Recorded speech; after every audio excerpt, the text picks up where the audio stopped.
ഒരു വീട്ടിലുള്ള രണ്ടുപേരോ ഒന്നിച്ച് ഈ ഇരുചക്ര വാഹനത്തിൽ യാത്ര ചെയ്യുകയാണെന്നുണ്ടെങ്കിൽ കുഴപ്പമില്ല എന്ന് നമുക്ക് പറയാം. എന്നാൽ ഒരാൾ ടൂ വീലറിൽ യാത്ര ചെയ്യുന്ന സമയത്ത് ഈ ഒരു ഹെൽമെറ്റ് കൂടി അപ്പോൾ കരുതുന്നത് ഇടയ്ക്ക് ആരെങ്കിലും വെച്ച് നമ്മുടെ ഒരു സുഹൃത്തിനെയോ ആരെങ്കിലും വേണ്ടപ്പെട്ടവരെയോ കണ്ടു കഴിഞ്ഞാൽ ഇതിൽ കൊണ്ടുപോകണമെന്നുണ്ടെങ്കിൽ പ്രത്യേകിച്ച് കേരളത്തിലെ പബ്ലിക് ട്രാൻസ്പോർട്ട് സംവിധാനം സുഗമമായ രീതിയിൽ നടക്കുന്നില്ല. പലപ്പോഴും ബസ് കാത്ത് മണിക്കൂറുകളോളം നിൽക്കേണ്ടി വരുന്നുണ്ട്. തിരുവനന്തപുരത്തിൻ്റെ സ്ഥിതി അങ്ങനെയാണ്. അങ്ങനെ വരുമ്പോൾ ഒരാളെ നമ്മൾ ബൈക്കിൽ കൊണ്ടുപോകുമ്പോൾ ഹെൽമെറ്റ് എങ്ങനെ കരുതും എന്നുള്ളതൊക്കെ ഇതൊക്കെ നിസ്സാരമായ കാര്യങ്ങളാണ്. നമ്മൾ നോക്കുന്നത് ഈ ആളുടെ ജീവിതമാണ്. അല്ല, ഇങ്ങനെ ഒരു തീരുമാനം വന്നപ്പോൾ സാധാരണക്കാരിൽ ഉണ്ടായ ഒരു ചോദ്യമായിരുന്നു. നിസ്സാരം ആണ്. അല്ല, ഇവിടെ അങ്ങനെ ആ പ്രസക്തി അതിൻ്റെ കാര്യമൊന്നും വന്നില്ലല്ലോ. ഇവിടെ റൈഡറിന് വേണ്ടി ഇവിടെ ഹെൽമെറ്റും ഇതുവരെ ഒരു ആരും നിർബന്ധമാക്കിയില്ലല്ലോ. ഋഷിരാജ് സിംഗിനെ പോലുള്ളവർ നടപ്പിലാക്കും, അതിനുള്ള ആർജവം ഉണ്ട്. അത് ആ ഓർഡർ ക്യാബിനറ്റ് ക്യാൻസൽ ചെയ്താൽ മതി. അപ്പോൾ തന്നെ അത് നമ്മൾ നടപ്പാക്കാം. ഒരുപക്ഷെ താങ്കൾ കൊണ്ടിരുന്ന തീരുമാനമൊക്കെ കേരള ജനത അംഗീകരിക്കും. അത് പിന്നെ അത്രത്തോളം താങ്കളെ ആരാധിക്കുന്നുണ്ട്. അല്ല, ഇതിന് അകത്ത് ഈ കുറേ ആളുകളൊക്കെ ഇനിയും കുറേ ആളുകൾക്ക് ഇത് അവരൊരു ചിലപ്പോൾ ഇതിൻ്റെ ലൈസൻസ് ഞങ്ങളുടെ ഒരു പിഴ ഇടും, ഇല്ലെങ്കിൽ എന്തോ ഓവർ സ്പീഡിൻ്റെ കൂടെ ഓവർ സ്പീഡ് നമ്മൾ 7 കുറ്റങ്ങളിൽ ഞങ്ങൾ ലൈസൻസ് ക്യാൻസൽ ചെയ്യാനുള്ള അവകാശം ഗവൺമെൻറ് ഓഫ് ഇന്ത്യ തന്നിട്ടുണ്ട്. ഓവർ സ്പീഡ് കാണിച്ചാൽ, റാഷ് ഡ്രൈവിംഗ് കാണിച്ചാൽ, നെഗ്ലിജൻസ് ഡ്രൈവിംഗ് കാണിച്ചാൽ, ഫോണിൽ വണ്ടി ഓടിക്കുമ്പോൾ ഫോൺ ഉപയോഗിച്ചാൽ, പിന്നെ മദ്യം പിടിച്ച് വാഹനം ഓടിച്ചാൽ, ഡേഞ്ചറസ് ഡ്രൈവിംഗ് കാണിച്ചാൽ, എങ്ങനെ പറഞ്ഞിട്ട് 7 കുറ്റങ്ങളിൽ നിന്ന് ലൈസൻസ് ക്യാൻസൽ ചെയ്യാം. അപ്പോൾ ആളുകൾ ഇതൊക്കെ നോക്കി ആയിരിക്കും ചിലപ്പോൾ കൂടുതൽ ഇത് MVD പറയാനുണ്ടെങ്കിൽ അതുകൊണ്ടാണ് അവർ ചെയ്യുന്നു. അങ്ങനെയല്ല ഞാൻ പറയുന്നത്. അവർ ഇത് വെക്കാൻ വേണ്ടി അവർക്ക് എതിർക്കാൻ കാര്യമൊന്നുമില്ല. അവർ തന്നെത്താൻ മനസ്സിലാക്കണം. എനിക്ക് ഇപ്പോൾ ഈ കഴിഞ്ഞ 60 ദിവസത്തിൽ എത്ര നമ്മുടെ അപകടങ്ങൾ ഒഴിവാക്കി. ഇവൻ ഞാനല്ല, ഡോക്ടർമാരാണ് പറയുന്നത്. തീർച്ചയായിട്ടും. അപ്പോൾ ഇത് ഞങ്ങൾ ഇതിനു വേണ്ടി സന്തോഷിക്കാൻ വേണ്ടേ? ചില ആളുകൾ ചിലപ്പോൾ ഈ ഹെൽമെറ്റ് ഇല്ലെങ്കിൽ ചിലപ്പോൾ അപകടത്തിൽ മരിക്കാമായിരുന്നു. ആ സാഹചര്യം നമ്മൾ ഒഴിവാക്കി. ഈ നിയമങ്ങൾ കൂടെ ഒഴിവാക്കുന്നുണ്ട്. അതിനു വേണ്ടി സ്വാഗതം ചെയ്യണ്ടേ? അത് ഏതൊരു കാര്യം എനിക്ക് ചിലപ്പോൾ അവിടെ നല്ല വേർപ്പ് വരുന്നുണ്ട്, എൻ്റെ ഹെയർ സ്റ്റൈലിൽ ഒരു കുഴപ്പം വരുന്നുണ്ട്, ഇങ്ങനെയൊക്കെയുള്ള കാരണം പറഞ്ഞിട്ട് ഇത് ഇടാതെ ഇരുന്നാൽ അവർക്ക് എത്ര വലിയ നഷ്ടമാണ് അവർക്ക് ഉണ്ടാകാൻ പോകുന്നത്. അത് അവർ മനസ്സിലാവണം. ഈ ഒരു വീട്ടിൽ ഒന്നിൽ കൂടുതൽ വാഹനങ്ങൾ വരികയാണെന്നുണ്ടെങ്കിൽ അങ്ങനെ ഒരു അധിക നികുതിയിലേക്ക് കടക്കും എന്നൊരു തീരുമാനത്തിലേക്ക് കടന്നിട്ടുണ്ടോ? അല്ല, അദ്ദേഹം ഒരു ഗവൺമെൻറ് ഇപ്പോൾ ചിന്തിച്ചു കൊണ്ടിരിക്കുകയാണ്. കാരണം വാഹനങ്ങൾ is an explosion of vehicle. താങ്കൾ ഒരു കാര്യം മനസ്സിലാക്കണം. 2500 വാഹനങ്ങൾക്ക് ഈ നമ്മുടെ സംസ്ഥാനത്തിൽ ദിവസേന രജിസ്റ്റർ ചെയ്തിട്ട് റോഡിൽ വരികയാണ്. ഓൾറെഡി 77 ലക്ഷം വാഹനങ്ങൾ ഇപ്പോൾ വന്നു കഴിഞ്ഞു. രജിസ്റ്റേർഡ് വെഹിക്കിൾ സംഖ്യ 77 ലക്ഷമാണ്. പിന്നെ ഏത് സമയം നോക്കിയാലും അന്യ സംസ്ഥാനങ്ങളിലുള്ള 5 ലക്ഷമോ ഇല്ലെങ്കിൽ 7 ലക്ഷം വാഹനങ്ങൾ ഇവിടെ കാണുന്നുണ്ട്. അപ്പോൾ 80 ലക്ഷം വാഹനങ്ങളെ നോക്കാൻ വേണ്ടി ഇവിടെയൊക്കെ ഇൻഫ്രാസ്ട്രക്ചർ നമ്മുടെ ഇവിടെ ഉണ്ടോ? ഇന്ത്യ രാജ്യത്തിൻ്റെ ടോട്ടൽ വാഹന സംഖ്യ 8 കോടിയാണ്.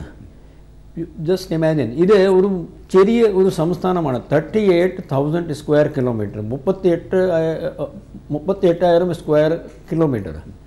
ഇന്ത്യ രാജ്യത്തിൻ്റെ മൊത്തം ഏരിയ നോക്കുകയാണെങ്കിൽ 32 ലക്ഷം സ്ക്വയർ കിലോമീറ്ററാണ്. 32 ലക്ഷം സ്ക്വയർ കിലോമീറ്ററിൽ 8 കോടി വാഹനമുണ്ട്. കേരളത്തിൽ മാത്രം നമ്മൾ 38,000 സ്ക്വയർ കിലോമീറ്ററിന് നമ്മൾ 80 ലക്ഷം വാഹനങ്ങളുണ്ട്. അതായത് എത്രയായി? ഒരു ഏകദേശം 10% ഇന്ത്യ രാജ്യത്തിലുള്ള 10% വാഹനം ഈ നമ്മുടെ കേരളത്തിലുണ്ട്. ഇന്ത്യയിലെ 10% വാഹനങ്ങൾ ഇവിടെയാണ്, കേരളത്തിലാണെന്ന് പറഞ്ഞു. അത്രത്തോളം ടാക്സ് ഇവിടെ ലഭിക്കുന്നുണ്ട്, വാഹന ടാക്സ് ലഭിക്കുന്നുണ്ട്. ഈ വാഹനങ്ങൾക്ക്, ഈ യാത്രക്കാർക്ക് സുഗമമായി റോഡിൽ കൂടെ സഞ്ചരിക്കാനായിട്ട് സാധിക്കുന്നില്ല. പ്രത്യേകിച്ച് നമ്മുടെ സെക്രട്ടേറിയറ്റ് നടയിൽ ഇതിനകത്ത് കോടതി വിധി തന്നെ ഉണ്ട്. പിന്നെ വാഹനങ്ങൾ പോകാനുള്ളതും കാൽനട യാത്രക്കാർക്കുള്ള സൗകര്യം വേണ്ട രീതിയിൽ ഒരുക്കി കൊടുക്കണം. പ്രത്യേകിച്ച് നമ്മുടെ കിഴക്കേക്കോട്ട പോലുള്ളിടത്ത് കാൽനട യാത്രക്കാർക്ക് എന്ത് തരത്തിലുള്ള സുരക്ഷിതത്വമാണ്? നമ്മുടെ ഈ കഴിഞ്ഞ വർഷത്തിൽ ഇവിടെ 4200ഓളം ആളുകൾ ഇവിടെ മരിച്ചു. എല്ലാ വർഷം 4000, ഒരു കഴിഞ്ഞ 2-3 വർഷമായിട്ട് 4000 മേളിലാണ് ആളുകൾ മരിക്കുന്നത്. കഴിഞ്ഞ 10 വർഷത്തിൻ്റെ കണക്ക് നോക്കുകയാണെങ്കിൽ ഏകദേശം 40,000 ആളുകൾ ഇവിടെ മരിച്ചു അപകടങ്ങളിൽ മാത്രം. 20,000 ആളുകൾ ഏകദേശം 20,000 ആളുകൾ, ഒരു 45% അവർ പറയുന്നത് അവർ ഈ ഇരുചക്ര വാഹനങ്ങൾ ഓടിക്കുന്ന ആളുകളായിരുന്നു. അപ്പോൾ അപ്പോൾ താങ്കൾ പറഞ്ഞ കാര്യം ഈ റോഡിൻ്റെ കാര്യമാണ്. അത് റോഡ് അതിനകത്ത് ആരോടും ഏതോ ഒരാളിനെ കുറ്റം പറഞ്ഞിട്ട് കാര്യമില്ല. കാൽനട യാത്രക്കാരാണ് 47% മരിക്കുന്നത്. അതെ, ഒരുപക്ഷെ അവരുടെ അശ്രദ്ധമായ പോക്കുവരവും ഉണ്ടാകാറുണ്ട് എന്നുള്ളത് അതുകൊണ്ട്. പക്ഷേ കാൽനട യാത്രക്കാരൻ ഇപ്പോൾ നിവൃത്തിയില്ലാത്തൊരു അവസ്ഥയിലാണ്. കാൽനട യാത്രക്കാരൻ ഒരു ഫുട്പാത്ത് ചില സ്ഥലങ്ങളിലും ഉണ്ട്. ആ ഫുട്പാത്തിൽ ഇപ്പോൾ നടക്കുന്ന മീൻ കച്ചവടവും, ഇല്ലെങ്കിൽ പുറത്തുനിന്ന് വന്ന നമ്മുടെ മറ്റേ സംസ്ഥാനം നിന്ന് വന്ന ആളുകളോ അവരുടെ ഒരു ചെറിയ ഒരു കട പോലെയും സാധനങ്ങളോ ഒക്കെ എല്ലാം. അപ്പോൾ ഈ ഫുട്പാത്തിലോ ഇപ്പോൾ വ്യാപാരം നടക്കുകയാണ്. പിന്നെ ആളുകൾ എവിടെ നടക്കും? അപ്പോൾ ആളുകൾ പിന്നെ റോഡിൽ നടക്കും. അവർക്ക് എവിടെയെങ്കിലും നടക്കണമല്ലോ. Road is only for vehicles. അപ്പോൾ വാഹനം ഓടുന്ന സ്ഥലത്തിൻ്റെ ആളുകളൊക്കെ നടന്നു പോയാൽ തീർച്ചയായിട്ടും അവർക്ക് അപകടമുണ്ടാവും, അത് മരിക്കും. അതാണ് ഇപ്പോൾ നടക്കുന്നത്. പിന്നെ വാഹനത്തിൻ്റെ റോഡിൻ്റെ കാര്യം പറഞ്ഞു. വാഹനങ്ങളും താങ്കൾ പറഞ്ഞെങ്കിൽ അവർക്ക് ഒരു സഞ്ചരിക്കാനുള്ള അവകാശമുണ്ടെന്ന് പറഞ്ഞിട്ട് നടന്നിട്ട് കാര്യമില്ല. ഇത് ഇന്ത്യ രാജ്യത്തിൽ ഏത് സംസ്ഥാനത്തിൽ താങ്കൾ പോയാൽ ഇപ്പോൾ അവിടെ റോഡ് നിർമ്മാണം ഇപ്പോൾ സർക്കാർ കൊണ്ട് മാത്രം നിർമ്മാണം ഇപ്പോൾ നിർത്തി. ഇപ്പോൾ ഇല്ല.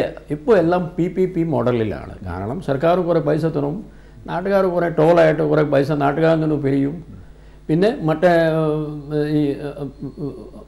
അപ്പോൾ PPP മോഡൽ ഇവിടെ നടക്കാനില്ല. ഇവിടെ ഒരു നല്ല റോഡുകളൊക്കെ വേണമെങ്കിൽ കുറച്ച് പൈസ ഒക്കെ നമുക്ക് മുടക്കേണ്ടി വരുമല്ലോ. ഇതിനു വേണ്ടിയൊക്കെ നമ്മളെല്ലാം തയ്യാറാവണം. ഇപ്പോൾ എല്ലാത്തിനോടും ഞാൻ പറയുകയാണ്. ഇപ്പോൾ ഒരു അടുത്ത ദിവസത്തിൽ ഒരു ബോംബെ നിന്ന് കാസർഗോഡ് നമ്മുടെ തിരുവനന്തപുരം വരെ ഞാൻ റോഡ് മാർഗം ഞാൻ വന്നു. അപ്പോൾ ബോംബെ നിന്ന് കാസർഗോഡ് വരെ ഒരു ഏകദേശം 980 കിലോമീറ്റർ ആയിരുന്നു. നമ്മുടെ മാംഗ്ലൂർ വരെ, കേരള ബോർഡർ വരെ ഒരു കുഴപ്പവുമില്ല. ഒരു എലിവേറ്റഡ് ഹൈവേ ആണ്. എനിക്ക് ഒരു 5-6 നല്ല പട്ടണങ്ങൾ വന്നു. അതായത് ഈ മാംഗ്ലൂർ, ഹുബ്ലി, ധാർവാഡ്, ബേൽഗാവ്, കോലാപ്പൂർ, ഇതൊക്കെ. പക്ഷേ ഒറ്റ പട്ടണത്തിൽ കയറാനുള്ള ആവശ്യം വന്നിട്ടില്ല. ആ റോഡ് ഇങ്ങനെ ഒരു സംസ്ഥാനം തന്നെ മിക്കവാറും ഒരു സംസ്ഥാനം തന്നെ മറ്റേ സംസ്ഥാനങ്ങളിലേക്ക് പോലുള്ള ക്രൗഡ് ആ വാഹനങ്ങൾ മാത്രമേ ഉണ്ടായിരുന്നുള്ളൂ. ഏകദേശം ഇല്ലെങ്കിൽ എല്ലാ 50 കിലോമീറ്റർ ശേഷം ടോൾ ഉണ്ടായിരുന്നു. എൻ്റെ ഡ്രൈവർ ഒരു ഏകദേശം 600-700 രൂപ ടോളിൽ കൊടുത്തിട്ടുണ്ട്. ആർക്കും പരാതിയില്ല. ഞങ്ങളെല്ലാം 15 മണിക്കൂറിൽ ഒരു 980 കിലോമീറ്റർ ഞങ്ങൾ ഓടിച്ചിട്ട് ഞങ്ങൾ വന്നു. പക്ഷേ ഇവിടെ വന്ന ശേഷം എനിക്ക് കാസർഗോഡ് നിന്ന് യാത്ര തുടങ്ങിയപ്പോൾ കാസർഗോഡ് നിന്ന് കണ്ണൂർ വരെ എത്തുമ്പോൾ തന്നെ എനിക്ക് 100 കിലോമീറ്ററിൽ എനിക്ക് പോകാൻ വേണ്ടി 4 മണിക്കൂർ എടുത്തു. അതിനകത്ത് കുറ്റം ആരോട് പറയണ്ട, ചെറിയ ഒരു നാഷണൽ ഹൈവേൻ്റെ വീതി അവിടെ കുറവാണ്. അതിനകത്ത് എല്ലാ വാഹനങ്ങളും അതിന് മേളിലുണ്ട്. ഞാനും ഉണ്ട്, എൻ്റെ മറ്റേ സംസ്ഥാനത്തിൽ നിന്ന് വന്ന ആളിൻ്റെ വണ്ടി അവിടെ ഉണ്ട്. ആ ബസ്സുണ്ട്, പ്രൈവറ്റ് ബസ്സും ഉണ്ട്, ഗ്യാസ് ടാങ്കർ ലോറിയും ഉണ്ട്, ടിപ്പറും അതിൻ്റെ മേളിലുണ്ട്, സൈക്കിൾ കാറും അതിൻ്റെ മേളിലുണ്ട്, 2 വീലേഴ്സും അതിൻ്റെ മേളിലുണ്ട്, കൈക്കൊണ്ട് വാഹനങ്ങളും അതിൻ്റെ മേളിലുണ്ട്. അപ്പോൾ അങ്ങനെ പോയാൽ അപ്പോൾ ഇത് കുറ്റമൊന്നുമില്ല. അത് 5 കിലോമീറ്റർ 10 കിലോമീറ്റർ പെർ അവറിൻ്റെ സ്പീഡിൽ ഞങ്ങളെല്ലാം പോയിക്കൊണ്ടിട്ട് പോവുകയാണ്. പിന്നെയും പോകുന്നത് ഈ 9 അവിടെ നിന്ന് ഇവിടെ വരുമ്പോൾ എല്ലാ 9 പട്ടണങ്ങളിൽ എനിക്ക് പോകേണ്ടി വന്നു. കണ്ണൂർ, മലപ്പുറം, തൃശ്ശൂർ, എറണാകുളം, ആലപ്പി, കൊല്ലം എല്ലാ മധ്യത്തിലല്ലേ നമുക്ക് വരിക. അപ്പോൾ ഈ കാര്യങ്ങൾ നോക്കിയാൽ നമ്മളല്ലേ അതിൻ്റെ നമ്മൾ ഉത്തരവാദി. നമ്മൾ ഒന്നുമില്ലെങ്കിൽ ബൈപ്പാസുകളൊക്കെ നമുക്ക് അത് ചെയ്യാമായിരുന്നു. അതിനു വേണ്ടി പോയാലും അവിടെ ഒരുപാട് എതിർപ്പുണ്ട്, കാരണങ്ങളും നമ്മൾ പലതും ഉണ്ടാക്കാം. പിന്നെ ഒരു ഡെഡിക്കേറ്റഡ് ഒരു നാഷണൽ ഹൈവേയിലെ ഒരു 4 വീലർ മാത്രമേ പോകാൻ പാടുള്ളൂ എന്ന് പറഞ്ഞിട്ട് റോഡ് മുഴുവൻ ഇന്ത്യ രാജ്യത്തിലുണ്ട്. നമ്മുടെ ഇവിടെ മാത്രമില്ലാന്നേ ഉള്ളൂ. അവിടെ 900 കിലോമീറ്ററിൽ മോട്ടോർ സൈക്കിളിലും നമ്മുടെ 2 വീലേഴ്സ് അവിടെ പ്രവേശനമില്ല. Only big vehicles and medium vehicles. അപ്പോൾ ഈ രീതിയിലൊക്കെ നമ്മൾ ചിന്തിക്കാനുള്ള സമയം കഴിഞ്ഞു.